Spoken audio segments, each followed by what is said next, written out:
ఎన్నికలకు నోటిఫికేషన్ విడుదల కానుంది. బీసీ రిజర్వేషన్ల అంశాన్ని విపక్షాలు ప్రచారం అస్త్రంగా మార్చుకుంటున్నాయి. అయితే అభివృద్ధి హామీల అమలును అధికార పక్షం ప్రచారం చేస్తుంది. అయితే బీసీలకు అన్యాయం జరుగుతోందని, ఈ ఎన్నికలను అడ్డుకుంటామంటూ హైకోర్టులో పిటిషన్లు దాఖలయ్యాయి. బీసీ సంఘాల పంతం నెగ్గుతుందా? ఎవరి వాదన ఏంటి?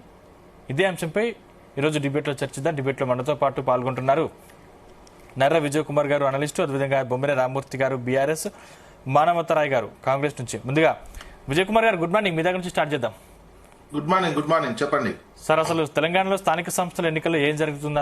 అసలు బీసీ సంఘాలేమో మాకు ఖచ్చితంగా 42% చట్టబద్ధంగా కావాలని డిమాండ్ చేస్తూ ఉన్నాయి.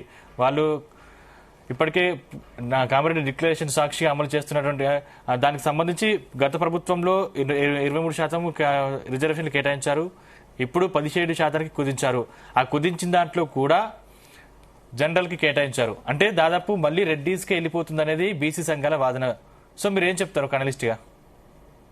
అది కరెక్టేనండి. ఎందుకంటే ఒక పద్ధతి ఇదంతా లేకుండా కాంగ్రెస్ పార్టీ ఉన్నటువంటి ప్రభుత్వము ఇచ్చినటువంటి హామీని నిలబెట్టుకోలేనటువంటి సిచ్యువేషన్. 42% ఏంటంటే అది రాజ్యాంగ సవరణ చేయాలి. అది తెలుసు పరిపాలకులుగా, 60 సంవత్సరాల పరిపాలకులుగా వాళ్ళకి తెలిసి కూడా ఈ 2 సంవత్సరాలు మభ్య పెట్టడం జరిగింది. ఇక్కడ రాష్ట్ర ప్రభుత్వం వల్లనే అవుతుంది అని ఓవైపు బీసీ నాయకులు చెప్తూనే ఉన్నారు. ఈశ్వరాయ లాంటి వాళ్ళు అది రాజ్యాంగ సవరణ చేయాలి, 9th షెడ్యూల్లో పెట్టాలి అని చెప్తుంటే కూడా బీసీ నాయకులంతా ఇట్లా ప్రకటన రాగానే అందరు పోయి సన్మానాలు, పాలాభిషేకాలు, పూల బొక్కలు ఇచ్చేసరికి రేవంత్ రెడ్డిదే నమ్మడం మొదలుపెట్టారు. ఇక ఉబ్బిపోయి మొత్తం చెప్తా ఉంటే రేవంత్ రెడ్డిదే ఎక్కువ నమ్మిరు. రాష్ట్ర విషయతులు ఏముంది, అయిపోయినట్టే చేసినటువంటి సిచ్యువేషన్ ఉన్నది. తీరా వస్తే అది లేదు, 23% జీవో తీశారు. అది అన్ని లెక్కలు చూసి అన్ని చూస్తే అది 17% వచ్చింది. అందుకని ఆందోళన వ్యక్తం చేస్తున్నారు. వాళ్ళకి ఇన్ని రోజులు చెప్పింది ఇదంతా నమ్మక ద్రోహం చేసినట్టే కదా అనే దాంతో వాళ్ళు హర్ట్ అయిపోయి ఆందోళన చేస్తున్నటువంటి సిచ్యువేషన్. ఎందుకంటే ఇట్లా బీసీ వైపు మేధావులుగా ఉన్నటువంటి జస్టిస్ గా చేసిన ఈశ్వరయ్య లాంటి వాళ్ళు చెప్తుంటే కూడా నమ్మకుండా రేవంత్ రెడ్డిదే నమ్మి వాళ్ళు పూల బొకేలు ఇవన్నీ చేసినందుకు ఇంత నమ్మక ద్రోహం చేస్తారా మాకు అనే దాంతో ఆందోళన కార్యక్రమాలు ఉధృతం చేస్తున్నటువంటి సిచ్యువేషన్.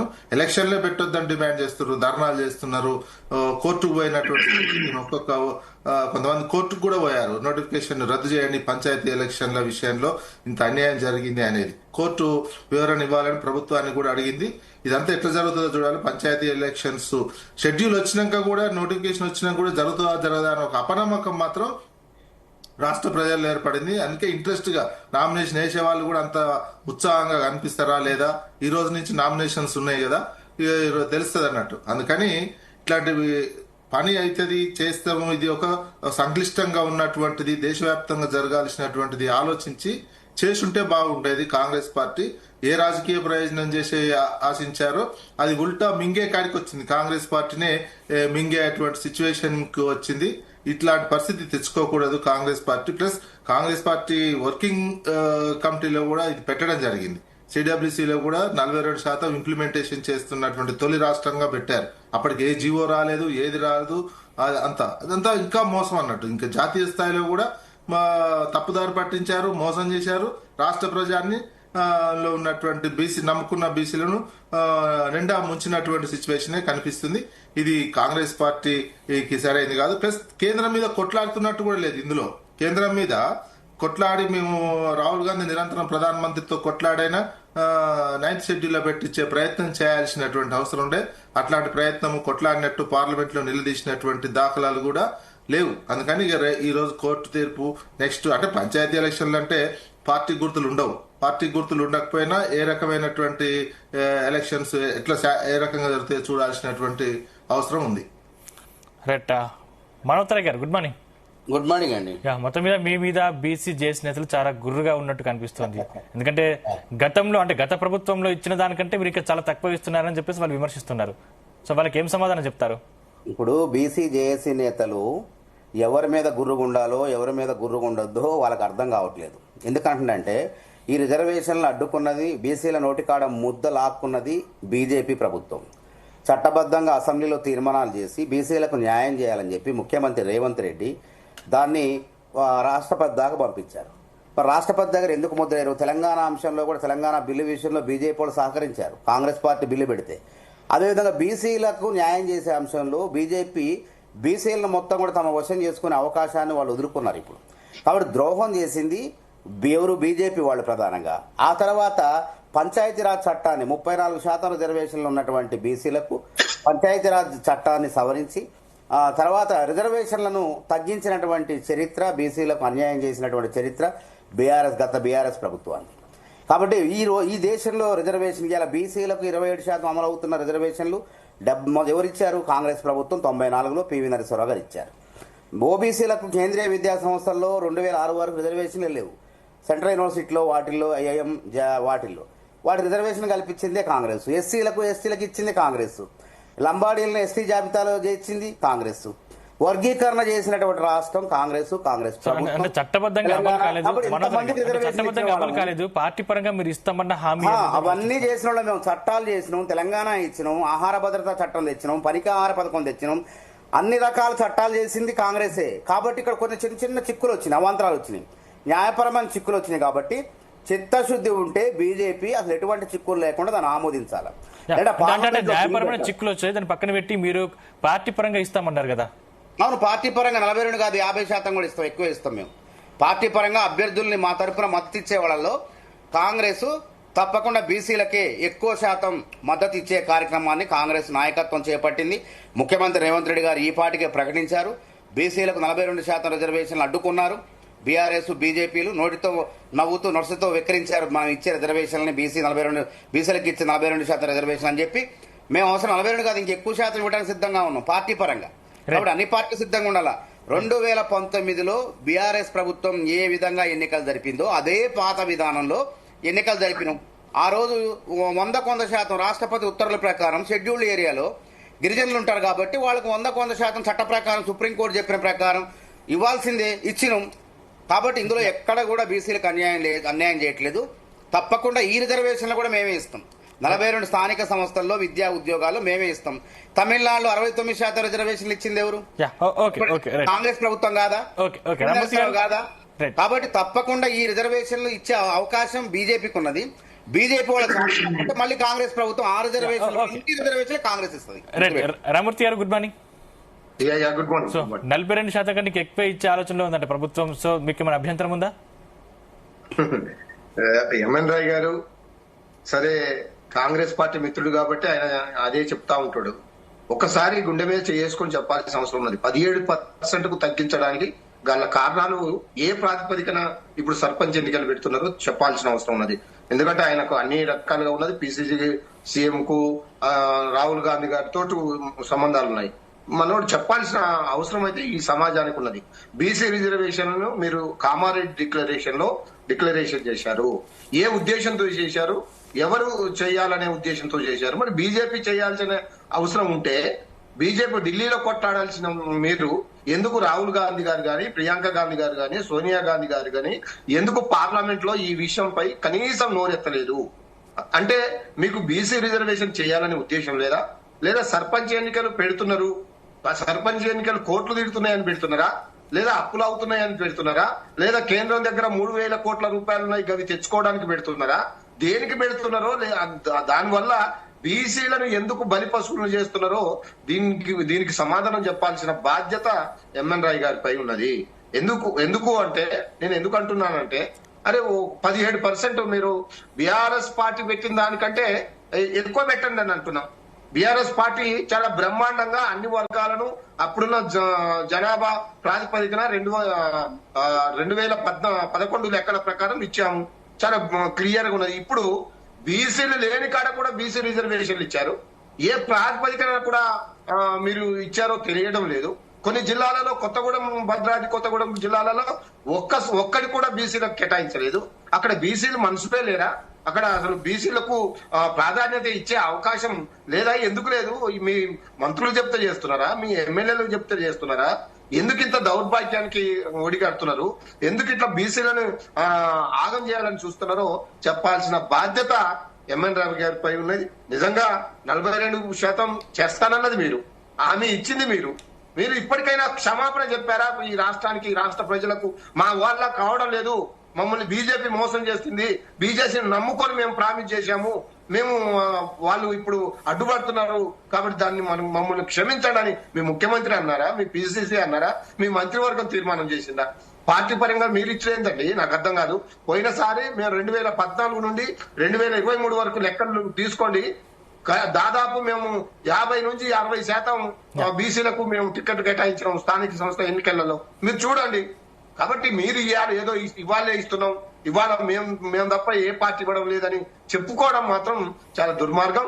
ఇప్పటికైనా మీరు రాజ్యాంగబద్ధంగా చట్టబద్ధంగా మీరు రాహుల్ గాంధీ గారు ఏదైతే రాజ్యాంగ బుక్కును పట్టుకొని తిరుగుడు కాదు, రాజ్యాంగాన్ని అమలు పరచండి. మీరు చెప్తున్న హక్కులు బీసీలకు వచ్చేటట్టు చేయండి. అంతే తప్ప ఏదో మామా అని చేద్దాం, మీరు బీసీలను ఏదో రకంగా గొంతుకోద్దాం అని అంటే మాత్రం ఇక్కడ ప్రతిపక్షంగా బీఆర్ఎస్ పార్టీ చూస్తూ ఊరుకోదు.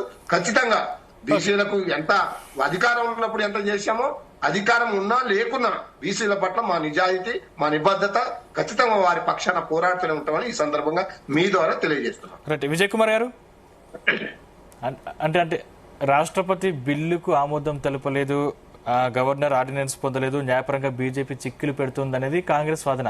అంటే ఏ పార్టీ దీన్ని రాజకీయంగా వాడుతుంది అనుకోవాలి? చూడండి, బీజేపీ ఏంటంటే ఎన్నికల్లో హామీలే వాళ్ళు చెప్తున్నటువంటిది. ఈ ఎన్నికలు రాష్ట్రంలో జరుగుతున్నటువంటి ఎన్నికల సమయంలో కాంగ్రెస్ పార్టీ హామీ ఇచ్చింది. ఆ హామీ ఇచ్చినటువంటి దాన్ని బీజేపీ నెరవేర్చాలంటే జాతీయ స్థాయిలో మొత్తం నిర్ణయం 9th షెడ్యూల్లో చేర్చాలంటే ఒక రాష్ట్రాన్ని చేర్చుకోవడం అనేది కాదు. వాళ్ళు ఇంకొక అభ్యంతరం ముస్లిం వాళ్ళు ఇంకా విధానపరమైన నిర్ణయం అయితే బీజేపీ తీసుకోలేదు. ఓబీసీలకు రిజర్వేషన్ పెంచడము, 50% రిజర్వేషన్ ని ఎత్తేయటం అనేది ఆ పార్టీ విధానపరమైనటువంటి నిర్ణయం తీసుకోవాలి. తీసుకున్నాక అప్పుడు రాజ్యాంగ సవరణ అనే అంశం వస్తుంది. అందుకని ఆ నిర్ణయం తీసుకోలేదు వాళ్ళు. ఇక్కడ ఏదో ఆ తాత్కాలిక అవసరాల కోసం ఇక్కడ సపోర్ట్ అయితే చేయడం జరిగింది. రాష్ట్రంలో దేశంలో మొత్తం చేయాలంటే జనాభా లెక్కలు చేయాలి. ముఖ్యంగా ఏంటంటే బీసీ కులగణన అనేది చేయాల్సినటువంటి అవసరం ఉన్నది. బీసీ కుల 4 రాష్ట్రాలు చేసేటువంటి కుల సర్వేలు చెల్లవు అనేది తెలుసు. దేశంలో జనాభా లెక్కలు కుల లెక్కలు చేయాల్సింది కేంద్ర ప్రభుత్వమే. బీహార్ లో కూడా వాళ్ళ జాయింట్ గవర్నమెంట్ ఉన్నటువంటి నేపథ్యంలో చేసిన అక్కడ కుల సర్వే చెల్లుబాటు కాలేదు.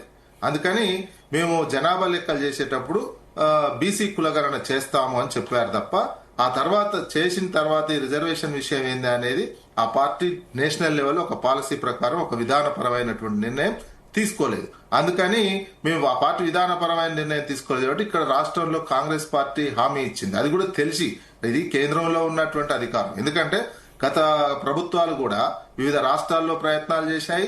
ఇక్కడ కూడా గత ఉన్నటువంటి బీఆర్ఎస్ ప్రభుత్వం ఒక జీవో తీసుకొచ్చి 50% ఏవో అమలు చేయబోతే కోర్టు వద్దని ఆదేశించడంతో మళ్ళీ వెనక్కి వచ్చి పాత రిజర్వేషన్స్ బిలో 50 రిజర్వేషన్ ప్రకారం స్థానిక సంస్థల ఎన్నికలు జరపడం జరిగింది. ఒకవేళ బీజేపీని ఏమంటున్నారంటే ఈ మధ్య కాలంలో అమిత్ షా జార్ఖండ్ లో హామీ ఇచ్చారు 50% ఎబో మేము చేస్తాము అనేది. ఇప్పుడు ఉన్నటువంటి పబ్లిక్ ఇష్యూలో ఆ అంశాన్ని పట్టుకోనైనా ప్రతిపక్షంగా ఉన్నటువంటి రాహుల్ గాంధీకి ఇదే పెద్ద సమస్య. బీసీ ఎజెండా ఎత్తుకున్నామని చెప్తున్నటువంటి నేపథ్యంలో ఇంతకంటే ఇష్యూ మరొకటి ఉండదు రాహుల్ గాంధీకి. ప్రతిపక్ష 100 మంది ఎంపీలు, ఒక ఇండియా కూటమి, ఇవన్నీ ఉన్నటువంటి ఈ నేపథ్యంలో రాజ్యాంగ సవరణ చేయమని లేదా 9th షెడ్యూల్లో పెట్టాలని పార్లమెంటును స్తంభింపజేయడం గాని, రాహుల్ గాంధీ ఇన్వాల్వ్ అయ్యి ఒక ప్రైవేట్ బిల్లు పెట్టడం గాని, లేదా జనాభా లెక్కలు అయ్యేదాకా ఉన్నారు. అంతవరకు రాష్ట్రాలు చేసినటువంటి కుల సర్వేను ప్రామాణికంగా తీసుకోండి, దానికి రాజ్యాంగ సవరణకు మేము కూడా అంగీకరిస్తాము అని నిలదీసి వాళ్ళు ఒప్పుకోకపోతే ఇవన్నీ చేస్తే అప్పుడు అనాల్సినటువంటి అవసరం ఉంటుంది. బీజేపీ మీరు పోరాటమే చేయట్లేరు. ఇక్కడ ఉత్తుగా ఈడ రాష్ట్రంలో జీవో ఇస్తే ఉంది, రాష్ట్రంలో ఆర్డినెన్స్ ఇస్తే ఉంది, రాష్ట్రంలో అన్ని పార్టీలు ఏకగ్రీవంగానే ఆమోదించినాయి. అసెంబ్లీలో పోయి గవర్నర్ ని కూడా కలిసినటువంటి సిచ్యువేషన్ ఉంది. ఇవన్నీ తెలుసు కాదని ఇవన్నీ చేయడము హైవాష్ అనేది కంటి తుడుపు చర్య లాంటిదే అనేది 60 సంవత్సరాలు పరిపాలించినటువంటి కాంగ్రెస్ నాయకులకు తెలియంది కాదు. తెలిసే చేస్తున్నారంటే మా వల్ల కాదు, మేము హామీ ఇచ్చినామని చెప్తే మేము చేయలేమని చెప్తే ప్రజల్లో పలసనైతే మోసం చేసిన నిజంగా అధికారికంగా చెప్తే క్షమాపణ చెప్తే మేము మోసం చేసినటువంటి వాళ్ళం అవుతాం, అసలు ఓట్లు పడవని మరింత జీరో అవుతాం అనే దాంతో ఈ రకమైనటువంటి కాలయాపన కార్యక్రమం అంటే అమలుకు సాధ్యం కాదని తెలిసి కూడా అఖిలపక్షం మద్దతు ఇచ్చిందంటారా? మరి ఇక్కడ రాజకీయంగా ఏమొస్తారు? రాజకీయంగా అసెంబ్లీలో బిల్లు పెట్టారు, అన్ని రాజకీయ వాళ్ళు చెప్తూనే ఉన్నారు. అసెంబ్లీలో కూడా బీఆర్ఎస్ లాంటి వాళ్ళు, బీజేపీ కొంతమంది నాయకులు ఇది ఇక్కడ నాలుక గీసుకోవడం కూడా పనికిరాదు, ఈ బిల్లు ఇక్కడ తుత్తగా చేస్తున్నారు, చేయాల్సింది కేంద్రము, అందుకని ఇక్కడ ఎవరిని సపోర్ట్ చేసినా ఏది సపోర్ట్ చేసినా అసెంబ్లీలో మాట్లాడారు. ఎవరైనా సపోర్ట్ చేసినా ఇక్కడ అది రాజ్యాంగ సవరణ 9th షెడ్యూల్లో పెట్టాలి తప్ప ఇదంతా కంటి తుడుపు చర్యనే. ఎక్కడ కొట్లాడాలనో అక్కడ యుద్ధం చేయాల్సింది పోయి ఫీల్డ్ వదిలేసి యుద్ధం చేస్తే ప్రయోజనం ఏముండదు, మభ్య పెట్టడానికే. విచిత్రం ఏంటంటే బీసీకి సంబంధించినటువంటి నాయకులు కొంతమంది చెప్తూనే ఉన్నారు ఇది పద్ధతి కాదు, ఇది ప్రోటోకాల్ కాదు, రిజర్వేషన్ కావాలి అంటే నమ్మకుండా బీసీ నాయకులంతా ఆర్ కృష్ణయ్య లాంటి వాళ్ళు కూడా మొత్తం బీజేపీ ఎంపీ మళ్ళా అయ్యి అభినందించడం, ఇది ఒక జీవో ఇస్తే సరిపోద్దని కొంతమంది అన్నారు. అయిపోయిందండి ఇక ఏం లేదు, జీవో ఇస్తే ఈజీ అయిపోయింది, చిత్తశుద్ధి లేదన్నారు. ఇవన్నీ అని చివరికి ఏడుకొచ్చారు, అవతల వైపు చెప్తూనే ఉన్నారు ఇది పద్ధతి కాదు, ఇది ప్రోటోకాల్ కాదు, ఇట్లా రాదు రిజర్వేషన్, ఇది మోసపూరితమని బీసీకి సంబంధించిన నాయకులే చెప్తున్నారు.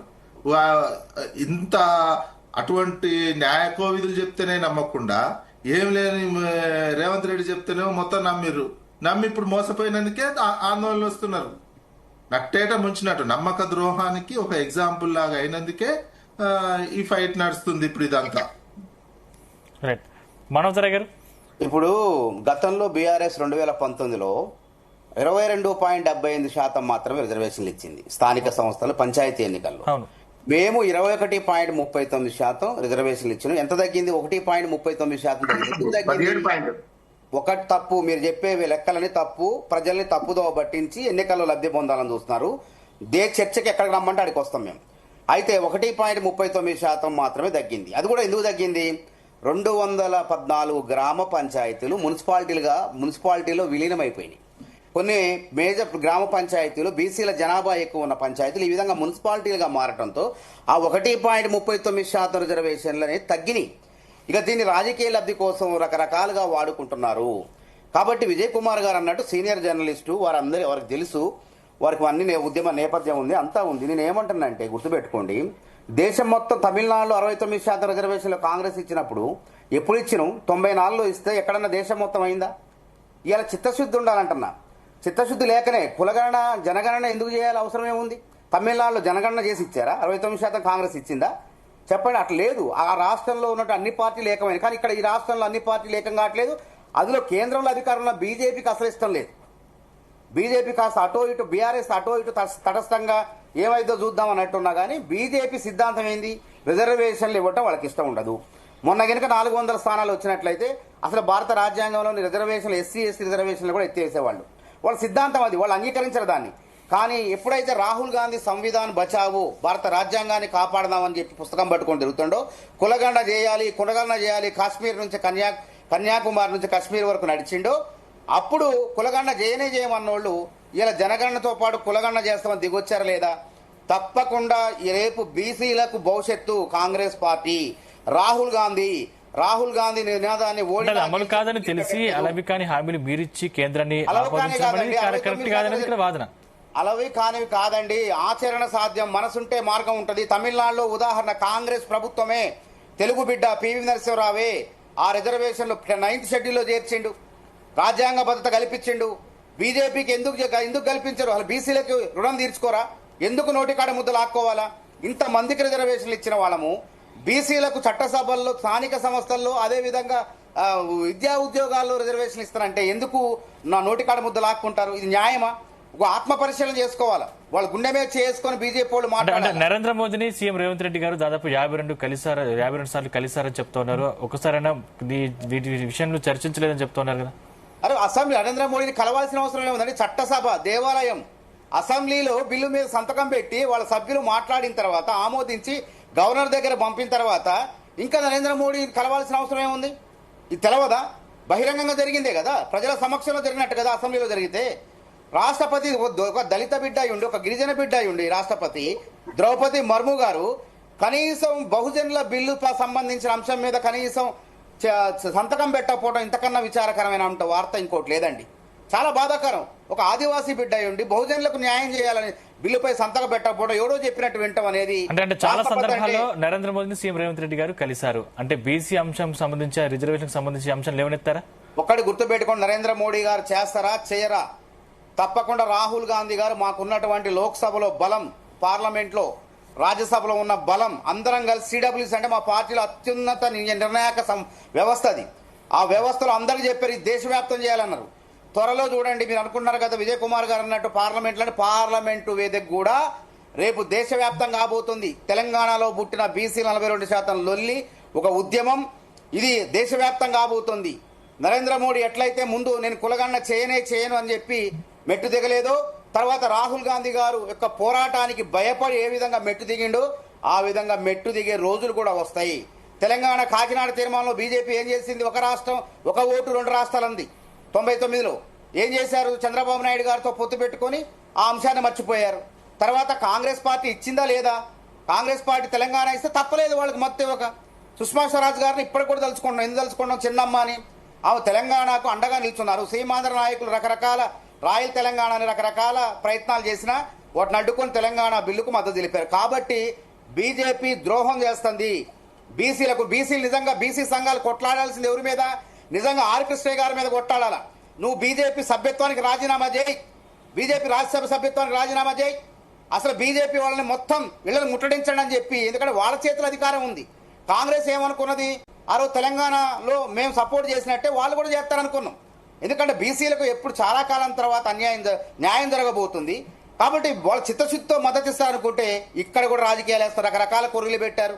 అందులో ముస్లిం జనాభా అన్నారు. వాళ్ళు గుజరాత్ లో వాళ్ళకి ఇచ్చారు రిజర్వేషన్. మరి ఈ రకాలుగా కాబట్టి ఇప్పటికైనా మించిపోయింది లేదు. ఈ ఎన్నికలు జరగనిద్దాం.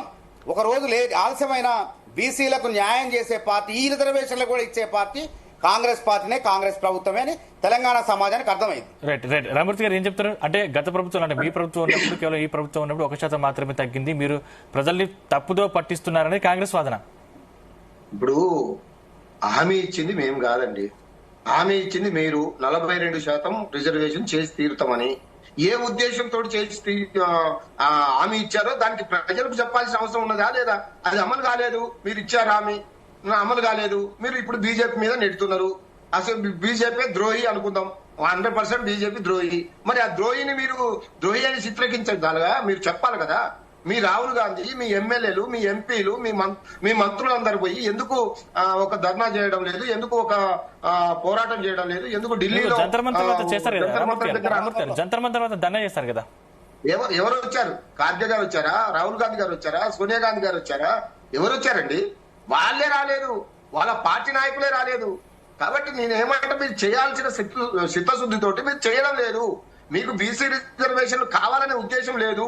కావాలనే దాన్ని ఒక తేనెతుట్టలాగా కదిలించి ఆ పేరు మీద ఓట్లు పొందాలనే ఒక దుర్మార్గమైన కుట్ర తప్ప నిజంగా నీకు ప్రేమతో బీసీలకు న్యాయం చేయాలనంటే నీ చేతిలో ఉన్నది, నీ చేతిలో ఉన్న రాష్ట్రంలో ఉన్న పదవులు, నీ రాష్ట్రంలో ఉన్న రిజర్వేషన్లు నువ్వు అన్నట్టు పెట్టి 42% వచ్చేటట్టు చెయ్యి. ఎందుకు నీకు చేతగాక, నీ చేతిలో ఉన్నది చేయలేక కేంద్రం మీద ఒత్తిడి చేస్తారు. కేంద్రం చెయ్యదు, అది దుర్మార్గమైన పార్టీ. వాళ్ళకి ఇక్కడ పెరిగేది లేదు, ఇక్కడ సచ్చేది లేదు, ఇక్కడ అధికారంలోకి వచ్చేది లేదు. కాబట్టి వాళ్ళు అంతే ఉంటారు. మరి వాళ్ళ మీద నువ్వు ఎక్కడ పోరాటం చేసావు? ఎక్కడ ప్రతిపక్షాలని కలుపుకొని పోయి యుద్ధం చేద్దామని ఎప్పుడన్నా కనీసం ప్రకటించినవా? తీసుకుపోయినవా? నువ్వు మరి 54 సార్లు 55 సార్లు కలిసే ముఖ్యమంత్రి గారు ప్రధానమంత్రిని ఎప్పుడైనా బీసీ రిజర్వేషన్ల మీద సార్ మీరు చర్చ పెట్టండి, ఇగో మేము హామీ ఇచ్చాము అని ఎప్పుడైనా మాట్లాడిన చరిత్ర ఉన్నదో చూపెట్టండి ఎంఎన్ రాయ్ గారు. ఎందుకంటే ఇంకా దొంగ ఏడుపులు, మీరు చేసే శాస్త్రాలు, మీరు చేస్తున్నది మొత్తం ప్రజలు గమనిస్తున్నారు. అందుకనే మీరు అన్నట్టు ఆర్ కృష్ణయ్య గారు ద్రోహే కావచ్చు, బీసీల పట్ల ఆయన ఇక్కడ ఒక మాట అక్కడ ఒక మాట ఆ పార్టీలో ఉండి ఆ పార్టీ అడ్డుకుంటుంటే ఆయన చెప్పుకోకుండా ఆయన పదవుల కోసం వెంపర్లాడే మనిషిగా ఈ రోజు చరిత్ర పుటల్లో నిలిచిపోతున్నాడు. కాబట్టి బీసీల పట్ల చిత్తశుద్ధితో ఉండాలి అంటే ఖచ్చితంగా అందరూ పోరాడాల్సిందే. 9th షెడ్యూల్లో పెట్టించే శక్తి లేనప్పుడు మీరు ఎందుకు హామీ ఇచ్చారనేది ఇప్పుడు ప్రజలు అడుగుతున్నారు. అందుకనే దానికి మీరు ఫస్ట్ తెలంగాణ ప్రజలకు క్షమాపణ చెప్పండి. ఎన్నికలు నిర్వహించరా మళ్ళా కొట్టులు పోతాయా? ఇప్పుడు మొన్న మీరు రిజర్వేషన్ ప్రకటించారు, దానివల్ల చాలా మంది బీసీలు లక్షల రూపాయలు ఖర్చులు పెట్టుకున్నారు, మేము సర్పంచులం అవుతామని. ఇప్పుడు వాళ్ళకి ఆ బాధ్యత అది లేకుండా అయిపోయింది. ఖర్చులు పోయినాయి, ఆ డబ్బులు పోయినాయి, పదవి రాకుండా అయిపోయింది. బీసీలను ఇన్ని రకాలుగా అన్యాయం చేస్తున్న మిమ్మల్ని ఎట్లా పల్లెల్లోకి రానియాలా? ఎందుకు రానియాలా? పోనీ మీరేమైనా ఈ 2 సంవత్సరాలలో ఇచ్చిన హామీలైనా ఏమైనా నెరవేర్చారా?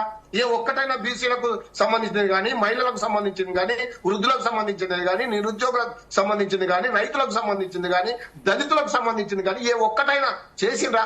మరి ఎందుకు వర్గీకరణ చేయలేదు? అంతకంటే వర్గీకరణ నువ్వు చెప్తే ఏం లేదు, సుప్రీంకోర్టు ఆర్డర్ ఇచ్చింది కాబట్టి మీరు చేశారు. సుప్రీంకోర్టు ఆర్డర్ ఇచ్చింది కాబట్టి తప్పని పరిస్థితిలో మీరు చేస్తున్నారు. అది కూడా నష్టపూర్వమైన వాతావరణంలో అటు మాదిగలు గాని, అటు మిగతా కులాలు గాని ఉన్నాయని ఇంకా కొట్లాడుతున్నారు. కాబట్టి ఆ జోలికి నేను పోదలుచుకోలేదు. ఇప్పుడు మీరు చేయాల్సింది ఏంటంటే, మీరు తప్పు చేశాము, మాకు చేత కాలేదు కాబట్టి ఈ తెలంగాణ ప్రజలు బీసీలు ముఖ్యంగా మమ్మల్ని క్షమించండి అని ఒక క్షమాపణ కోరండి. లేదండి, ఈ పోరాటం చేస్తున్నాం. రాహుల్ గాంధీ గారు దేశవ్యాప్తంగా బీసీలకు రాజ్యాధికారం రావాలని చెప్పి పోరాటం చేస్తాడు. ఈ పోరాటం అంటే రాహుల్ గాంధీకి పేరు వస్తుందని చెప్పేసి, కాంగ్రెస్ పార్టీకి పేరు వస్తుంది, రేవంత్ రెడ్డికి పేరు వస్తుందని చెప్పి బీజేపీ పార్టీ అడ్డుకుంటుంది. ఇది రాజకీయ లబ్ధి కోసం అడ్డుకుంటుంది. కాబట్టి దీన్ని అన్ని పార్టీలు కూడా ఏకతాటి తమిళనాడు లాగా రావాలి. తమిళనాడులో 9వ షెడ్యూల్లో చేర్చిన వాళ్ళము అదే విధానం వీళ్ళు చేయమంటున్నాం. అప్పుడు మాకు అవకాశం వచ్చింది, ఇప్పుడు బీజేపీ ఎక్కడ యుద్ధం చేయాలా? మీరు చేసిన మూర్తి గారు అంటే కాంగ్రెస్ వర్కింగ్ కమిటీ అంటే జరిగింది. లడాయి పార్లమెంట్ లో జరగబోతుంది చూడండి. తెలంగాణ ఎంపీ లడాయి చేయబోతున్నారు.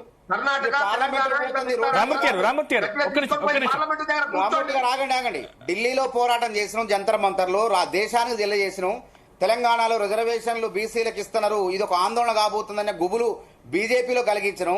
తప్పకుండా రేపు పార్లమెంట్ లో కూడా లేవనెత్తాం. మీ రాజ్యసభ ఎంపీలు 2 ఉన్నారు కదా, మరి వారు ఏం మాట్లాడతారు? సరే, నలుగురు ఉన్నారు, వారేం మాట్లాడతారు? మీ పార్టీ నిర్ణయం ఏందో చూద్దాం. తప్పకుండా బీసీలకు రిజర్వేషన్లు వచ్చి తీరతే. తెలంగాణ రాదనుకున్నారు అందరు ఆ రోజు, తెలంగాణ బీజేపీ అనుకుంటే కళ్ళగన్నారు. కానీ ఇలా కేసీఆర్ గారు ముఖ్యంగా ఈ బీసీ రిజర్వేషన్ అంశం మనోహర్ గారు, బీసీ రిజర్వేషన్ అంశం మనోహర్ గారు తెలంగాణ ఇవ్వటం, రావడానికి కేసీఆర్ గారు రామూర్తి గారు ఒక నిమిషం. మనోహర్ గారు రామూర్తి గారు ఒక నిమిషం. పోరాటం ప్రారంభమైంది. ఎందుకు పోరాటం ఒక నిమిషం రామూర్తి గారు ఒక్క నిమిషం, మీ దగ్గరికి వస్తారు, మళ్ళీ మీతో మాట్లాడతారు. దీనికి సమాధానం చెప్పండి. రామూర్తి ఒక నిమిషం. రైట్, మనోహర్ గారు, అంటే ఈ బీసీ రిజర్వేషన్ అంశం దేశవ్యాప్తం కాబోతుందని మీరు చెప్తున్నారు, కానీ రాష్ట్రం కూడా అగ్నిగుండంగా మారే అవకాశం ఉంది, ఎందుకని మీరు తీసుకునే నిర్ణయాల వల్ల అని బీఆర్ఎస్ వాదిస్తోంది కదా. మేము తీసుకునేందుకు బీసీలంతా సంతోషం. చూడండి, రేపు స్థానిక సంస్థల్లో ఈ రాష్ట్రంలో 3,000 రోజుల వరకు ఏ ఎన్నిక జరిగినా గెలుపు కాంగ్రెస్ మద్దతుదారులే, కాంగ్రెస్ పార్టీదే, కాంగ్రెస్ ప్రభుత్వాన్ని గుర్తుపెట్టుకోండి. అంటే 8 సంవత్సరాలు. ఇంకా ఆ తర్వాత కూడా ప్రజల ఆశీర్వచనాలు ఉంటాయి. బీసీలకు ఏం కావాలండి? ఇప్పుడు బీసీ నేతలు ఆగ్రహంతో ఉన్నారు కదా, వారిని ఎలా బుజ్జగిస్తారు? గూడు కడుతున్నాం. ప్రస్తుతం బీసీ నేతలు ఆగ్రహంతో ఉన్నారు.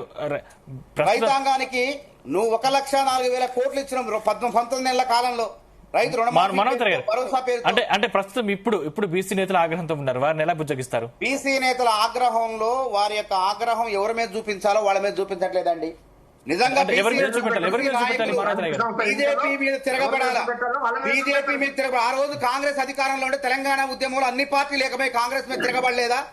మేము గౌరవించలేదా తెలంగాణ ఉద్యమాన్ని? ఇలా బీసీలు అన్ని పార్టీలు బీజేపీ పార్టీ మీద తిరగబడితేనే బీసీలకు రిజర్వేషన్ వస్తాయి. కానీ ఇచ్చే పార్టీ, కొట్లాడే పార్టీ, బీసీలకు న్యాయం చేయాల్సిన పార్టీని నిందిస్తే ప్రయోజనం లేదని చెప్పి బీసీ సంఘాలు తెలుసుకోవాల్సిందిగా. అంటే హామీ మీరిచ్చి అంటే ఇతర పార్టీని నిందిస్తే ఏం లాభం? నేను ఎవరు నిందించట్లేదు. నేను ఏమంటున్నా, ఆ రోజు తెలంగాణ ఉద్యమంలో తెలంగాణ కావాలంటే అధికారంలో ఉన్న కాంగ్రెస్ మీద అందరూ పోరాటం చేశారు. కాంగ్రెస్ కూడా మందించింది. కాంగ్రెస్ నాయకత్వం, మంత్రులు రాజీనామా చేశారు. కాబట్టి ఈ రోజు బీజేపీ అధికారంలో ఉంది కేంద్రంలో. బీసీలకు 42% చట్టబద్ధంగా రాజ్యాంగబద్ధంగా రిజర్వేషన్ కల్పించాలి ఈ రాష్ట్రంలో. కాబట్టి పోరాటం ఎక్కడ చేయాలా? బీసీ నాయకులు పోరాటం బీజేపీ వాళ్ళ మీద చేయాలా, కాంగ్రెస్ మీద చేయటం కాదు. ఆర్ కృష్ణయ్య గారు రాజ్యసభ సభ్యత్వానికి రాజీనామా చేయాలా, చేసి నా బీసీ ఆయన పుట్టిందే బీసీల కోసం అండి ఆర్ కృష్ణయ్య గారు. అట్లాంటిది ఈ పార్టీలో ఆయనకి ఎందుకండి? బీసీలకు రిజర్వేషన్ల పోరాటంలో పార్టీ చొక్కా విడిచినట్టు పార్టీ రాజీనామా చేసి ఆ పార్టీని వదిలిపెట్టేసి బయటకు వచ్చేసి బీసీల కోసం కొట్లాడితే ఆయన పెద్ద నాయకుడు అవుతారు రేపు. ఆయన పట్ల సానుభూతి ఉంటుంది. ఎందుకండి రాజ్యసేవ పదవి ఆయనకి అసలు రాజ్యసేవ పదవి కన్నా ఎక్కువ పదవి అయింది రాజకృష్ణయ్య గారికి. అంత గౌరవం ఉంది సమాజంలో. ఇప్పుడు ఆ గౌరవం పోతుంది ఆయనకి. కాబట్టి రాజకీయాల కోసం కాదు. మేమేమంటున్నాం, ఆ రోజు కాంగ్రెస్ పై పోరాటం చేసినట్టే కుల సంఘాలు, బీసీ సంఘాలు, అన్ని సంఘాలు ఏకతాటిపైకి వచ్చి ఇలా బీజేపీ కార్యాలయం మీద బీజేపీ ప్రభుత్వం మీద కొట్లాడదాం. అప్పుడైతేనే బీసీలకు న్యాయం జరుగుతుంది. ఇప్పటి వరకు ఎన్నిక జరుపుకుందాం. దానివల్ల 3,600 కోట్లు వెనక్కిపోతున్నాయి. ఆ గత పాత సర్పంచుల బకాయిలే 600 కోట్లు ఇలా కేంద్ర ప్రభుత్వం ఈ సాగు చూపు ఎన్నికలు జరగట్లేదు సాగు చూపించుకొని ఆ బకాయిలు ఎగ్గొట్టాలని చూస్తుంది. కాబట్టి గ్రామ స్వరాజ్యం గాంధీజీ కలగన్న గ్రామ స్వరాజ్యం తప్పకుండా మనం ఎన్నికలు జరుపుకోవాలా. బీసీలను అన్ని పార్టీలు అత్యధిక స్థానం నిలబెట్టాలా. బీసీలకు రాజ్యాధికారం మీద సర్పంచులు చేయాలి. అదే అడుగుతున్నాను. మీరు రాజకీయంగా మీరు అందరినీ ఏకం చేయాలనుకున్నప్పుడు ఎందుకు మీ ఇండియా కూటమిని మొత్తం కలిపి ఒకసారి ఈ బీసీ రిజర్వేషన్ కావాల్సిందే అని ఎందుకు చేయలేకపోతున్నారు?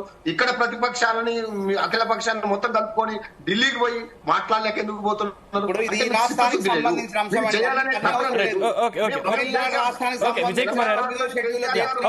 తెలంగాణకు సంబంధించిన అంశంలో తెలంగాణ కాంగ్రెస్ అన్ని పార్టీలు కావాలి. ఇండియా కూటమి సభ్యులు దేశవ్యాప్తం ఉన్నప్పుడు ఇండియా కూటమి కలుద్దాం. ఉన్నప్పుడు ఇండియా కూటమి కలుద్దాం. అప్పుడు మనం సంబంధించిన అంశం కాబట్టి ఇక్కడ రాష్ట్రంలో పార్టీలు అన్ని పార్టీలు బీజేపీ కలిసి రావాలి. విజయ్ కుమార్ గారు, బీసీ నేతలు గుర్రుగా ఉండాల్సింది మా పార్టీ మీద కాదు కేంద్ర పార్టీ మీద. అంటే కేంద్రం సహకరించట్లేదు. అంటే ఇక్కడ రాష్ట్రంలో బీజేపీ ప్రతినిధులు సపోర్ట్ ఇచ్చినా కూడా కేంద్రంలో బీజేపీ సపోర్ట్ ఇవ్వట్లేదని కాంగ్రెస్ వాదన. అందుకే ఇప్పుడు కామారెడ్డిలో చెప్పేటప్పుడే మేము కేంద్రం మీద ఒత్తిడి తెచ్చి ఫైట్ చేస్తాం తెస్తాము అని చెప్పాలి. వీళ్ళు ఏం చెప్పారు, మేము ఇచ్చేస్తాం అని చెప్పినటువంటి సిస్టమ్. ప్లస్ ఇక్కడ ఏం చేయాలి, మీరు ఇప్పుడు ఆర్ కృష్ణయ్య అని గుర్తిస్తలే, ఆర్ కృష్ణయ్య లేదనుకో, మరి మీ పార్టీలో ఉన్న బీసీ నాయకులు అంతా రాజీనామా చేసి ఆడ కొట్లాడొచ్చు కదా, ఇంకా బాగుంటది కదా. బీసీ నాయకులు ఎంపీలుగా ఉన్నోళ్ళు ఎమ్మెల్యేలుగా ఉన్నోళ్ళు వెళ్ళి రాజీనామా చేస్తే మీరే ఛాంపియన్ అవుతారు. ఆర్ కృష్ణయ్యకి ఎందుకు ఛాంపియన్షిప్ ఇవ్వాలి? కాంగ్రెసే ఛాంపియన్షిప్ కావచ్చుగా. అసలు ముఖ్యమంత్రి ఇంకెక్కడిది, ముఖ్యమంత్రి పదవిని పంపించేసి బీసీ ముఖ్యమంత్రిని పెట్టుకొని ఇంకా కొట్లాడితే మరింత ఆదరణ వస్తుంది కదా. అప్పుడు చాలా ఆదరణ వస్తుంది. బీసీ ముఖ్యమంత్రి దేశం అంతా వస్తుంది. ఆ పని చేయొచ్చు కదా. ఒక చిత్తశుద్ధి ఉందనే దానికి కరెక్ట్ గా వర్కౌట్ అవుతుంది ఈ పని. ఇంకా ఈజీగా ప్రజలంతా ఇప్పుడు నిజంగా కొట్లాడుతున్నారు, నిజంగా చిత్తశుద్ధి ఉన్నది వీళ్లకు అని నమ్ముతారు. తెలంగాణ ఉద్యమంలో ఎట్లా నమ్మిరు అట్లనే నమ్మేయాలి. అట్లా ఆ రకంగా విశ్వాసం కల్పించాలి కదా. ఆ రకమైనటువంటి బీసీ నాయకత్వాన్ని అడ్డుకున్నది వాళ్ళు. కాబట్టి ఒక బీసీ నాయకుడు స్పందించాల్సింది ఆయన. చట్టబద్ధం చేసే ప్రయత్నాలు అడ్డుకున్నది బీజేపీ. ఆయన ఆ పార్టీలో ఉన్నాడు. కాబట్టి కాంగ్రెస్ కు చిత్తశుద్ధి కనపడుతుంది. ఇక్కడ దేశవ్యాప్తం చేసినాం. కాంగ్రెస్ వాళ్ళు రాజీనామా అవసరం లేదు. అందరూ కొట్లాడితే తప్పకుండా వాళ్ళ బీజేపీ కార్యాలయం పైన బీజేపీ నాయకుల పైన కొట్లాడితే తప్పకుండా రిజర్వేషన్లు వస్తాయి. కొట్లాడినట్టు చేయట్లేదు కదా పార్లమెంట్. అదే ఎవరు చేయాలా? బీసీ సంఘాలు చేయాలి. బీసీ సంఘాల పోరాటం ఎంతవరకు ఉందండి? వాస్తవం చెప్పండి. పార్లమెంట్ మీరు చేయాలని చెప్తున్నారు విజయ్ కుమార్ గారు. పార్లమెంట్ మీరు చేయాలని చెప్తున్నారు. పోరాటం ఉంటే సరిపోదండి. మేము అధికారంలో ఉంటాం. మేము చట్టబద్ధంగా బిల్లు పెట్టి న్యాయం చేయాలనుకున్నాం. పోరాటం చేయాల్సింది బీసీ సంఘాలు. బీసీ సంఘాల పోరాటం ఒక ఉస్మానియా విజయ్ కుమార్ గారు మీరు మాట్లాడండి. విజయ్ కుమార్ మీరు మాట్లాడండి. పల్లె పల్లె గల్లీ గల్లీ బీసీ నాద మోగాల. అప్పుడు ప్రభుత్వం భయపడుతుంది, కేంద్ర ప్రభుత్వం. అంతేగాని ప్రెస్ క్లబ్లకి ఉస్మానియా యూనివర్సిటీలో నా మొన్న ధర్నా చేస్తే నాకు చాలా బాధ అనిపించింది. నా సోదరులో చైతన్యం ఏందనేది. 100 మంది లేరండి అక్కడ ఆర్ట్స్ కాలేజ్ ముందు. ఎంత బాధాకరం. ఒక బీసీలు అంటే 50%. విజయ్ కుమార్ గారు మీరు మాట్లాడండి. విజయ్ కుమార్ గారు మీరు మాట్లాడండి. ఒకటి ఇక సంఘాలు హామీ ఇవ్వలేదండి, పార్టీ హామీ ఇచ్చింది. కొట్లాడాల్సింది పార్టీయే కొట్లాడాలి. అది కూడా చిత్తశుద్ధితోటి. మీరు బీసీ నాయకత్వాన్ని ముందు పెట్టి కొట్లాడితే ఇక్కడ ప్రజలన్నా నిజంగా కొట్లాడుతారని విశ్వాసం వస్తుంది. మీరు ఆ పని చేయట్లేరు. ప్లస్ రాహుల్ గాంధీ చేయాల్సినటువంటి పనిని పార్టీ విత్ ఇన్ ద పార్టీలో కూడా రాహుల్ గాంధీ మీద ఒత్తిడి తీసుకురావట్లేరు, రాహుల్ గాంధీని ప్రశ్నించే విధంగా చేయట్లేరు. ఈ 2 సంవత్సరాలు చేసిన పని ఏంది మరి? ఈ 2 సంవత్సరాలు రాష్ట్రం ప్రభుత్వం వల్ల కాదు, రాష్ట్రం చేతుల్లో లేదని తెలిసి కూడా రాష్ట్రంలోనే ఎందుకు గోల్ తిప్పిర్రు? ఈ ఆర్డినెన్స్ అని ఇదని ఎందుకు గోల్ తిప్పారు? డైరెక్ట్ కేంద్రం మీదనే ఒత్తిడి చేసినట్టు, కేంద్రం మీదనే ఫైట్ చేయాల్సినటువంటి బాధ్యత ఎందుకు తీసుకోలేదు? 2 సంవత్సరాల నుంచి ఎలక్షన్ జరగకపోవడానికి కారణం ఎవరు? ప్రభుత్వ నిర్ణయమే కదా. ప్రభుత్వ నిర్ణయం తీసుకోకపోవడం వల్లే కదా. దేని 40% విషయంలో మేమే ఇస్తాము చెప్పడం వల్లనే కదా. మేము బిల్లు తీసుకొస్తున్నాం, చట్టం తీసుకొస్తున్నాం, ఎంత చట్టం ఇవన్నీ అవుతుంది అని తెలిసి కూడా ఎందుకు ఇదంతా చేశారు? జీవో, ఆర్డినెన్స్ ఇవన్నీ తీసుకొచ్చి ఈ డెడికేషన్ కమిషన్ కోర్టు ఆదేశిస్తేనే డెడికేషన్ కమిషన్ వేశారు. ఇదంతా ఒక టైం పాస్ లాగా చేసినటువంటిది. ఇప్పుడు కేంద్రం మీద కొట్లాడుతా అంటే ఎట్లా నమ్మకం ఎట్లుంటది? అందుకని విశ్వాసం కోల్పోయి, అందుకే బీసీ నాయకత్వం ఎందుకు మిగతా వాళ్ళు ఎందుకు ఆందోళన వ్యక్తం చేస్తున్నారు? విజయ్ కుమార్ గారు ఒక మాట అండి, ఎంత వీధుల్లో కొట్లాడినా తెలంగాణ జరిగింది, ఏర్పాటైంది పార్లమెంట్ లో. అధికారంలో ఉన్న పార్టీ రాజ్యాంగ పరంగా అసెంబ్లీలో బిల్లు ఆమోదించి అడిగిపెట్టు. ఇక్కడ సంతకం ఒకటే మిగిలి ఉన్నది. ఆ సంతకం కోసం బీసీ సంఘాలు ఎవరి మీద పోరాటం చేయాలి? కాంగ్రెస్ మీద చేస్తే కాదు, బీజేపీ మీద ఒత్తిడి తీసుకురావాలా? దానికి గుర్తుపెట్టుకోండి, కాంగ్రెస్ పార్టీ సిద్ధంగా ఉంది. సిడబ్ల్యూసీ తీర్మానం అంటే ఏంది? కాంగ్రెస్ లో తెలంగాణ అనేది ఒక ప్రయోగశాల. తెలంగాణ బీసీలకు ఒక ఉదాహరణగా, ఒక ప్రయోగశాలగా ప్రారంభమైంది. తర్వాత దేశవ్యాప్తం అయ్యేటప్పుడు అప్పుడు కాంగ్రెస్ పార్టీ తప్పకుండా నిర్ణయం తీసుకుంటుంది. ఈ రిజర్వేషన్లు కూడా మేమే ఇస్తాం. దేశంలో అందరికీ రిజర్వేషన్లు ఇచ్చినాం, ఈ రిజర్వేషన్లు కూడా మేమే ఇస్తాం. చట్టబద్ధమైన చట్టసభల్లో కూడా బీసీ రిజర్వేషన్ ఇచ్చే ఆలోచన కూడా కాంగ్రెస్ పార్టీ చేస్తుంది. కాబట్టి ఇస్తే బీజేపీని ఆదరిస్తారు ప్రజలు, ఇవ్వకపోతే చేదరిస్తారు. మాకు వచ్చినటువంటి బాధ ఏం లేదు.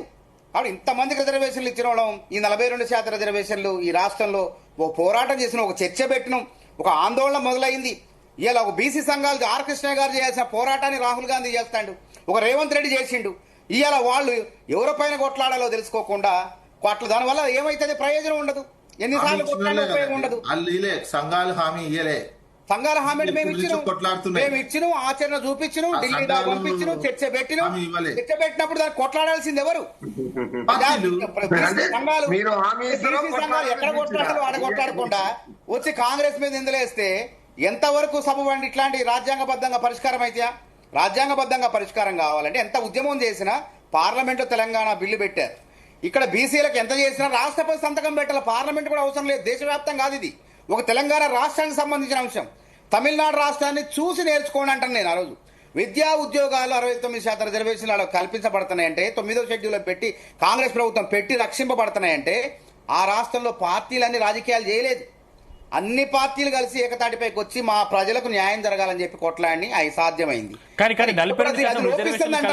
చెప్పి హామీ ఇచ్చింది మీరు, అంటే దాన్ని ఎలా హామీ ఇచ్చినామండి. హామీ ఇచ్చిన మేరకు మేము చట్టబద్ధం చేసినాం, రాజ్యాంగబద్ధంగా పోయినాం. తర్వాత కోర్టులు 50% రాజ్యాంగంలో కూడా ఎక్కడా లేదు 50% రిజర్వేషన్లు దాటొద్దని పరిమితి. అయినప్పటికీ భారత రాజ్యాంగంలో 243 TDO ప్రకారం మేము పంచాయతీరాజ్ చట్టంలో స్థానిక సంస్థల రిజర్వేషన్ పెంచే ప్రయత్నం చేస్తే దాన్ని కోర్టులో పోయి అడ్డుకుంటుంది. సరే, గౌరవిస్తాం, కోర్టు తీర్పులు ఏమైనా గౌరవిస్తాం. అయినా ఈ సమస్యకు శాశ్వత పరిష్కారం చెప్పబోయేది, బీసీలకు అన్నం పెట్టేది, బీసీలకు న్యాయం చేసే పార్టీ కాంగ్రెస్ పార్టీ. ఎందుకంటే మా రాష్ట్ర అధ్యక్షుడే బీసీ అండి. సామాజిక న్యాయం చేయడంలో పెద్దన్న కాంగ్రెస్ పార్టీ ఈ దేశంలో. కాబట్టి ఎన్ని రిజర్వేషన్లు ఇచ్చి పార్టీలో బీసీలకు ముఖ్యమంత్రులకు అవకాశం ఇచ్చి, ఎస్సీలకు అవకాశం ఇచ్చి, ఒక జాతీయ అధ్యక్షుడు ఎస్సీ అండి మల్లికార్జున ఖర్గే.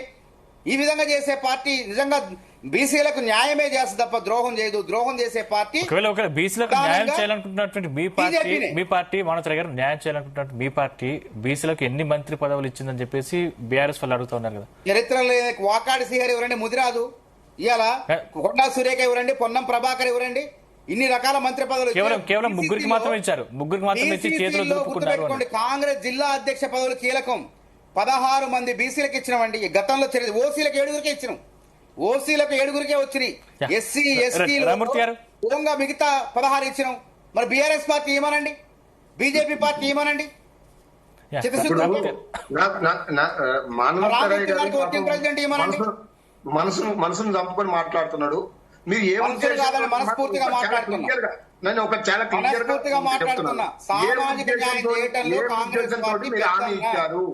బీసీల భుజాల మీద తుపాకీ పెట్టి ఎందుకు ప్రజల్ని చంపాలని లేదా వేరే వాళ్ళ మీద నిందలేయాలని ఎందుకు చూస్తున్నారు? ఒకవేళ బీసీలు పోరాటం చేయాలంటే బీసీలు హామీలు ఇస్తారు కదా, మీరెందుకు ఇచ్చారు? మీరెందుకు ఇచ్చి తప్పించుకుంటున్నారు? మీరెందుకు చేయాల్సిన పోరాటం బీజేపీ ద్రోహి అని ఎందుకు ప్రకటించలేకపోతున్నారు? కనీసం మీ రాహుల్ గాంధీ గారితో ఎందుకు ఇక బీజేపీ ద్రోహి చేయాల్సింది చేయటం లేదు, తెలంగాణ బీసీలకు మేము అన్యాయం చేస్తున్నాం, మేము హామీ ఇచ్చినామని ఎందుకు చెప్పలేకపోతున్నాడు మీ రాహుల్ గాంధీ గారు? దానికి మీకు సమాధానం చెప్పండి. మీరు ఇప్పుడు మొన్న మీరు ప్రకటించిన చైర్మన్ ఆయన పట్టుకున్న నినాదాన్ని వదిలిపెట్టట్లేదు. అది కాదు, మీరు ప్రకటించిన చైర్మన్లలో 42% ఇచ్చారా? 36 దాదాపు 18 ప్రకటించారు. మైనార్టీలు ఉన్నారు, ఎస్సీలు ఉన్నారు, ఎస్సీలు ఉన్నారు, ఓసీలు 9 మంది ఉన్నారు. గుర్తుపెట్టుకోండి, 9 మంది ఉన్నారు, ఎక్కువ లేరు. మొత్తం మొదటి నుంచి చివరి చర్చకు వస్తా నేను. రామ్మూర్తి గారు, విజయ్ కుమార్ గారు,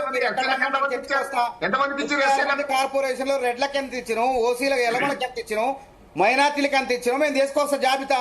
ఇవన్నీ రాజకీయంగా మాట్లాడే మాటలు కాదు. మీరు చేయాల్సింది చేయడం లేదు. నిన్న జిల్లా అధ్యక్షుడే ఉదాహరణ అండి. జిల్లా అధ్యక్షుడు 16 మందికి ఇచ్చిన జిల్లా అధ్యక్షుడు పొందాలని ఒక దుర్బుద్ధి తప్ప మీకు వేరే ఆలోచన లేదు. కాబట్టి మీ యొక్క మోసాన్ని ప్రజలు గమనిస్తారు. రామ్మూర్తి గారు ప్రజలందరూ అర్థమైపోయింది, చేయడం లేదని చెప్తున్నారు. కాబట్టి మీరు ఇప్పటికైనా తెలంగాణ ప్రజలకు క్షమాపణ చెప్పండి. తెలంగాణ ప్రజలు నిజమైనటువంటి బీసీలు దానికి నైతిక బాధ్యత ఏమంటున్నారు? క్షమాపణ 42% ఇవ్వలేకపోతున్నామని ఆ నైతిక బాధ్యత వహించి హామీ ఇచ్చిన రేవంత్ రెడ్డి గారు రాజీనామా చేయమనండి.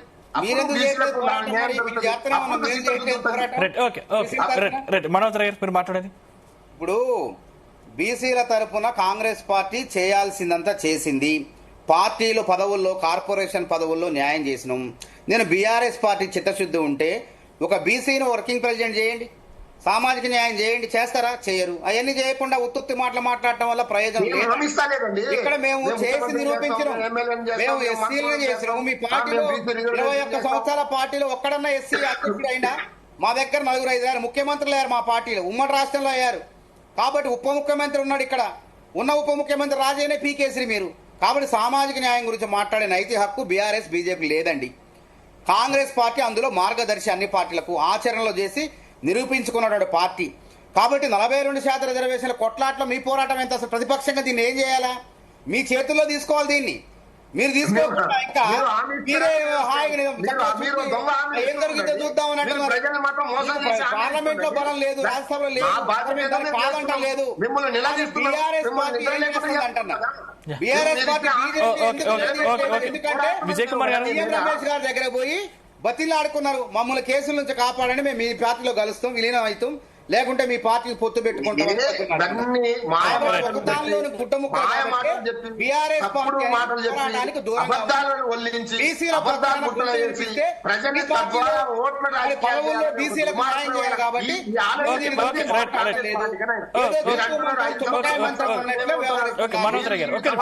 కాంగ్రెస్ పార్టీకి చిత్తశుద్ధి ఉన్నది.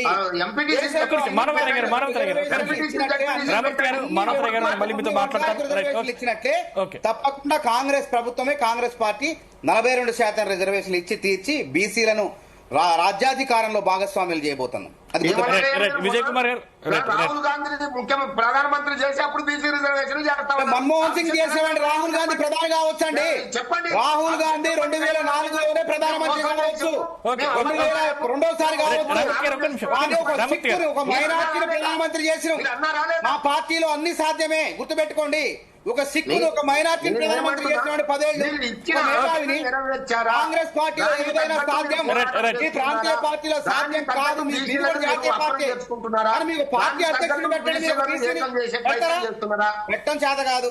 మీ పార్టీ జాతీయ పార్టీ మీది, మీ జాతీయ పార్టీ ఒక బీసీ అధ్యక్షుడిని పెట్టండి. చేత కాదు. మేము ప్రధానమంత్రి చేసిన ఒక మైనార్టీని, సిక్కుని అది గుర్తుంచుకోండి. కాంగ్రెస్ పార్టీలో ఏదైనా సాధ్యం. కాబట్టి ఎవరికైనా పదవులు వస్తాయి.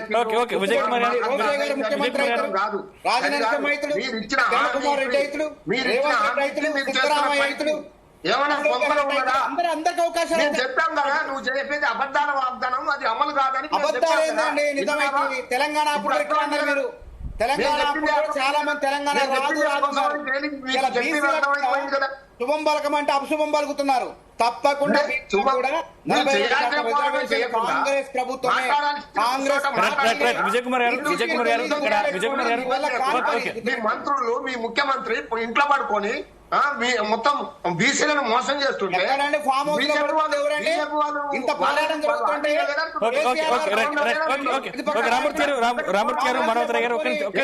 మాట్లాడకుండా మౌనంగా విజయ్ కుమార్ గారు గంటలు పనిచేస్తాడు మనోహర్ గారు మనోహర్ గారు రామూర్తి గారు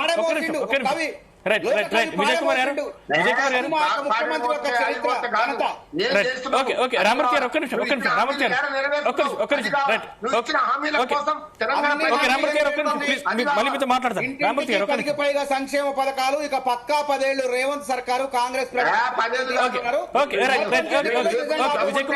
విజయ్ కుమార్ గారు ఎమ్మెల్యేని అనర్హులుగా ప్రకటించి ఎన్నికలు పెట్టు. అప్పుడు ఏదో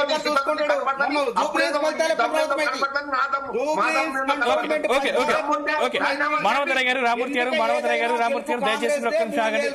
నేను మళ్ళీ మీ దగ్గరకు వస్తాను.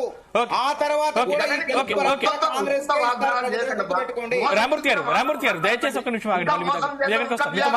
మీతో మాట్లాడతాను. రామూర్తి గారు మానవతరాయ్ గారు దయచేసి ఒక్క నిమిషం ఆగండి. మానవతరాయ్ గారు దయచేసి ఒక్క నిమిషం ఆగండి. రైట్ విజయ్ కుమార్ గారు, ఇక్కడ అన్ని పార్టీలు కూడా బీసీలను రాజకీయంగా వాడుకున్నారనేది సుస్పష్టం ఇక్కడ. కాకపోతే బీసీలకు న్యాయం జరగాలంటే ఎటువంటి నిర్ణయం తీసుకుంటే మంచిదంటారు? నిర్ణయం చిత్తశుద్ధి కనిపించాలి.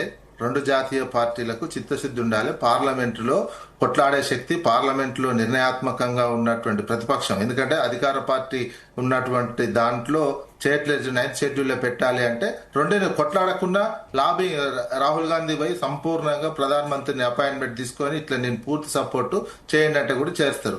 ఇంకొకటి, ముఖ్యమంత్రి గారు దాదాపు 58 సార్లు పోయారు. ఒక్కసారైనా దీని మీద రిప్రజెంటేషన్ ఇవ్వలేదు. అది ఇవ్వాల్సి ఉంటే. అందుకని కేవలం ఎన్నికల నినాదము, మోసం చేసే ఇంటెన్షనే ఈ రాజకీయ పార్టీలకు కనిపిస్తుంది, జాతీయ పార్టీలకు తప్ప మీరు ఒకటి లేదు. ఇప్పుడు ఉన్నటువంటి ఎంత చూడండి, ఆదిలాబాద్ లో 473 గ్రామ పంచాయతీలు ఉన్నాయండి. ఉంటే ఎన్ని ఇచ్చిన బీసీలకు 23 వచ్చినాయి. ఓన్లీ 4%. ఆ తర్వాత భద్రాద్రి కొత్తగూడెం జిల్లాలో 471 గ్రామ పంచాయతీలు ఉంటే ఒక్కటి కూడా బీసీలకు కేటాయించలే, 0%. అదేవిధంగా హన్మకొండ 210 ఉంటే 45 ఇచ్చారు. ఆడ కూడా 23% రాలే, ఆడ 21% వచ్చినటువంటి. ఇంకొకటి జగిత్యాల 385 గ్రామ పంచాయతీలు ఉంటే 98 కేటాయించారు. ఇది ఒక 25% వచ్చినటువంటి సిస్టమ్ ఉన్న దాంట్లో. ఇక జనగాంలో 280 ఉంటే 45, 16%. ఆ తర్వాత భూపాలపల్లిలో 245 గ్రామ పంచాయతీలు ఉంటే 46, 18%. ఆ తర్వాత కరీంనగర్ 318 ఉంటే 84 ఇచ్చారు. ఆ తర్వాత ఆసిఫాబాద్ అయితే 335 ఉంటే 25% అక్కడ. ఆ తర్వాత ఇగో ఖమ్మం 9%, 571 ఉంటే 54 ఇచ్చారు. తర్వాత మహబూబాబాద్ 482 ఉంటే 19, 3%. ఇక తర్వాత ములుగు 146 ఉంటే 5 బీసీలకు ఇచ్చారు, 3%. ఈ మెదక్ 492 ఉంటే 108 వచ్చినాయి. మంచిర్యాల 306 ఉంటే 23, 7%. కూడా అవకాశం ఏంటని చెప్తాం మేమేమేం చేసినాం ఇప్పుడు. ఈ రకంగా ఒక్కొక్కటి ఇంతగానో ఒక్కొక్క జిల్లాలో ఇన్ని గ్రామ పంచాయతీలు ఉంటే మీరు 42% పోయి 23% కేటాయిస్తే కూడా ఆ 23% కూడా రానటువంటి ఒక జిల్లాలో 0 వచ్చినాయి. మన ములుగులో ఉన్నటువంటి మంత్రి గారిని ఆ పార్టీ నాయకులే నిలదీసినటువంటి సిచ్యువేషన్ ఉంది. మాకు ఒక్కటి కూడా కేటాయించలేదు, ఇంట్లో ఒక్క మండలం కూడా మాకు రాలేదు, మేము 42% అన్నారు, మాకు ఒక్కటా నీయండి అని అంటుంటే ఇవన్నీ ఆశలు రేకెత్తిచ్చారు కదా. ఇక పార్టీ పరంగా ఇచ్చుడు అంటే జనరల్ పార్టీ పరంగా ఇచ్చుడు అనేది ఆల్రెడీ ఇప్పటికే 60% మొన్న జరిగిన స్థానిక సంస్థల ఉన్నటువంటి ప్రాతినిధ్యము సహజ సిద్ధంగానే బీసీ నాయకత్వం వచ్చేస్తుంది. అది 50% ఉన్నారు, 60% ఉన్నారు. అప్పుడు బీఆర్ఎస్ ఇచ్చింది, కాంగ్రెస్ ఇచ్చింది, బీజేపీ ఇచ్చింది, ఇంకా ఏ పార్టీలు ఉన్నా 100% మొత్తం జనరల్ స్థానాలు కొన్ని పార్టీలు వేరే వాళ్ళు పోటీ చేసినటువంటివి కూడా ఉన్నాయి. అది సహజ సిద్ధంగా జరుగుతున్నటువంటి ప్రక్రియ. దాన్ని మేము ఇస్తున్నాం అంటే కుదరదు కదా. ఇప్పుడు బీసీల ఇప్పుడు ముఖ్యంగా సర్పంచ్ ఎలక్షన్లు పార్టీ గుర్తు, అది ఇండిపెండెంట్ కానీ ఈ రకమైనటువంటిది చేయకూడదు. చెప్పినటువంటి పని ఒక విశ్వాసం పెరుగుతుంది. తాత్కాలికంగా ఒకటువంటి విజయాలు రావాలి.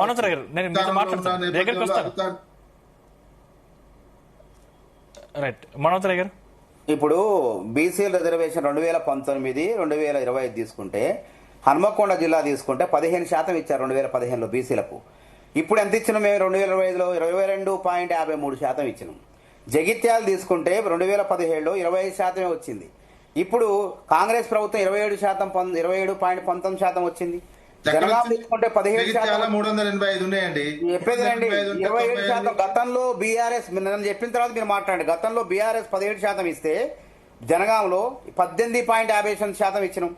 గద్వాల్లో 25.40% గతంలో బీఆర్ఎస్ ఇస్తే 2019లో 27.76% ఇప్పుడు కాంగ్రెస్ ప్రభుత్వం ఇచ్చింది బీసీలకు. నిజామాబాద్ లో 21.30% 2019లో బీఆర్ఎస్ ఇస్తే ఇదే నిజామాబాద్ లో ఇప్పుడు కాంగ్రెస్ ప్రభుత్వం 26.64% రిజర్వేషన్ పెంచింది. సూర్యాపేటలో 14.63% రిజర్వేషన్ గతంలో బీఆర్ఎస్ ఇస్తే ఇప్పుడు కాంగ్రెస్ ప్రభుత్వం 15.56% ఇచ్చింది. లాస్ట్ గా వనపర్తిలో 24.77% రిజర్వేషన్లు బీఆర్ఎస్ ఇస్తే కాంగ్రెస్ 27.67% ఇచ్చినాం. అంటే ఇక్కడ గమ్మత్తమ్మ అంశం ఏంటంటే పంచాయతీలు మున్సిపాలిటీలుగా విలీనమైపోయినాయి. బీసీలు అత్యధికంగా ఉన్న జనాభా ఉన్న బీసీల జనాభా ఉన్న మున్సిపాలిటీలు మున్సిపాలిటీలో కలవటం వల్ల 1.39% రిజర్వేషన్లు తగ్గినాయి. అది చట్టబద్ధం. కోర్టు చెప్పినట్టు 50% మించొద్దని చెప్పింది కాబట్టి 50% మించిస్తామా చెప్పండి రిజర్వేషన్లు. ఈ కావాలని చెప్పి ఈ విధంగా 17% అని చెప్పి ప్రజల్లో హృదయాల్లో విషం చింపే విధంగా ప్రజల్ని తప్పుదోవ పట్టించే విధంగా వీళ్ళు ప్రచారం చేస్తున్నారు ఎన్నికల కోసం. ఇది తప్పు. నేను స్పష్టం చేసిన దీనిపైన గతంలో వాళ్ళు ఇచ్చిన దానికన్నా 1.39% తగ్గింది. ఎందుకు తగ్గిందో మేము కారణం చెప్తున్నాం. నిజంగా బీసీల జనాభా ఎక్కువ ఉన్న మున్సిపాలిటీలు అట్లనే ఉన్నట్టు బీసీల పర్సెంటేజ్ పెరిగేదే. 100% కొమరంభీం ఆసిఫాబాద్ జిల్లాలో రాష్ట్రపతి ఉత్తర్వుల ప్రకారం 100% వాళ్ళకి ఇవ్వాలి, వేరే వాళ్ళకి ఇవ్వడానికి కుదరదు. భద్రాద్రి కొత్తగూడెంలో అంతే కుదరని పని. ఆదివాసీలు ఏజెన్సీలు ఏంటి గ్రామాలు మున్సిపాలిటీలోకి పోయినాయి అనుకుందాం. ఉన్న దాంట్లోనే 23 ఇవ్వాలి కదా. ఉన్న దాంట్లో జరిగేటప్పుడు మున్సిపాలిటీలో తెలుస్తుంది. అప్పుడు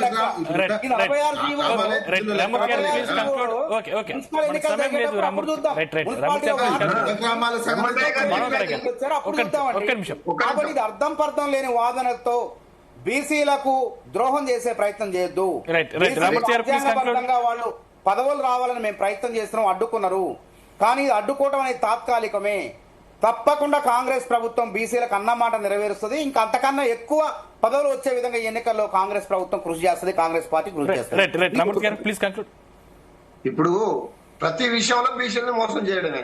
మీరు లెక్కలనే జనాభా లెక్కలనే బీసీలను దాదాపు 10 లక్షల మందిని చంపేసారు అధికారికంగా. మీరు మళ్ళీ ఇప్పుడు బీసీల రిజర్వేషన్ మళ్ళీ బీఆర్ఎస్ పార్టీ ఇచ్చినవి కూడా ఇవ్వకుండా ఇక్కడ కూడా బీసీలను ఇబ్బంది పెడుతున్నారు. మీరు అన్నిట్లో బీసీలను మోసం చేయడం తప్ప, మీరు బీసీలకు ద్రోహం చేయడం తప్ప బీసీలకు 51% అంటే మేము 56.37% పెంచడం. అన్ని బీసీలే తగ్గుతాయా? 5% బీసీలు ఎక్కువగా ఉన్నారని లెక్క పెట్టి ఈ కులగండ కర్ణాటక ఆదర్శమైంది. ఇలా నరేంద్ర మోడీ ప్రభుత్వానికి కూడా తెలంగాణ కులగండ ఆదర్శమైంది. ఆదర్శమైంది విమర్శించాలి కాబట్టి ప్రతిపక్షంగా విమర్శించాలి. అంతరాత్మలో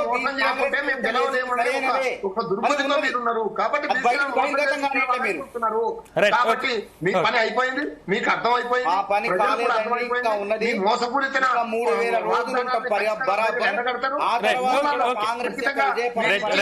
రోజులు ఒక్కటే చెప్తున్నాం, ఇప్పటికైనా వీళ్ళు ఇచ్చిన హామీలు అమలు కావాలంటే ఖచ్చితంగా బీఆర్ఎస్ పార్టీని అన్ని వర్గాలు ప్రజలు గెలిపించాలని కోరుతున్నాం. రైట్, థ్యాంక్ యూ రామ్మూర్తి గారు, విజయ్ కుమార్ గారు, మనోజ్ గారు. థ్యాంక్ యూ అండి. చర్చలో మాతో పాటు పాల్గొన్నందుకు ధన్యవాదాలు. మొత్తం మీద ఇవి ఈరోజు డిబేట్లోని అంశాలు. చూస్తూనే ఉండండి జీ తెలుగు న్యూస్. నిజాం.